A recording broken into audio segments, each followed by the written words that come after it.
Nu er det jo så nemt nok at sidde her og to københavner og gøre grin med dem nede fra Sønderjylland og så videre. Fordi der findes jo faktisk også københavner, som taler endnu mere sort end ham her. Også når man selv kommer fra København.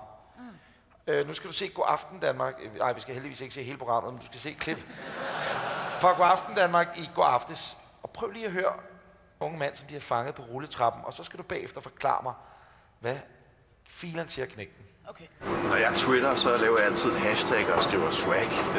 Det er ret troll, og jeg elsker sgu at udføre en masse daller på internettet. Det er sgu rart. Det kan jeg godt lide. Vil du have den igen? Ja, altså det er noget med, at når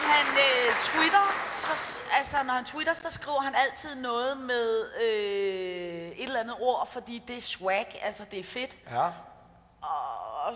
Og så tabte han mig lidt med nogle...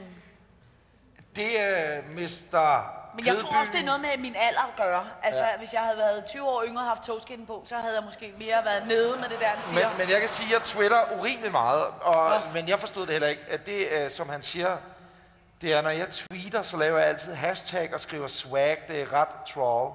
Og jeg elsker sgu udføre en masse daller på internettet. Det er sgu rart. Det kan jeg godt lide. Sådan.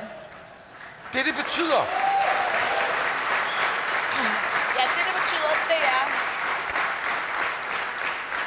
Det betyder... Det Mr. Hipster, han siger. Ja. Det er, på Twitter er der mange, der bruger hashtag-tegnet, det er firkant, til at understrege et emne eller en pointe for deres tweets. Ham her skriver så swag, som er hiphopsprog for god stil. Han synes, det er ret troll. Trolling er, når man driller andre på internettet. Det er det betyder.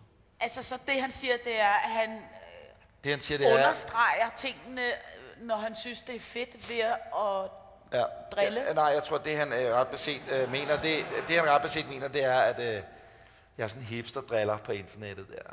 Ej, jeg var også virkelig glad for, at jeg ikke er gift med ham. Det var nogle utrolig lange aftener. Lige præcis.